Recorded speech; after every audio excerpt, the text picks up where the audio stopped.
आज हम लोग क्लास 11 अकाउंटिंग में chapter number 18 financial statements of sole proprietorship के अंदर जो फॉर्मूले यूज होते हैं वो डिस्कस करेंगे। कुछ इंपॉर्टेंट फॉर्मूले हैं जिस पर एग्जाम में क्वेश्चन आते हैं और वो जानना जरूरी है, वो जान लेना चाहिए।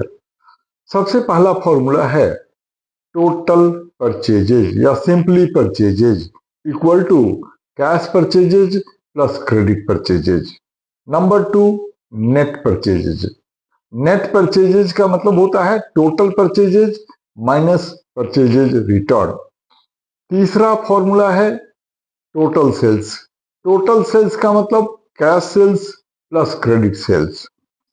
नेट सेल्स का मतलब total sales minus sales return. Sales return को रिटर्न इनवर्ड भी कहते हैं।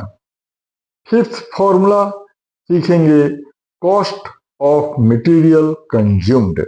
कॉस्ट ऑफ मटेरियल कंज्यूम्ड का फॉर्मूला होता है opening stock of raw material plus purchases of raw material minus closing stock of raw material.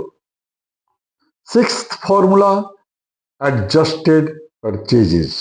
Adjusted purchases का मतलब opening stock या inventory plus net purchases minus closing stock. अब cost of material consumed और adjusted purchases में बहुत कुछ similarity है, लेकिन थोड़ा डिफरेंस भी है, और डिफरेंस को समझना चाहिए। सिमिलरिटी क्या है कि इसमें opening stock plus purchases minus closing stock दोनों में ही है। बट डिफरेंस क्या है कि कॉस्ट ऑफ मटेरियल कंज्यूम्ड में सिर्फ रॉ मटेरियल को लेते हैं, जबकि एडजस्टेड परचेजेज में सारे ही स्टॉक के सारे कंपोनेंट को लेते हैं।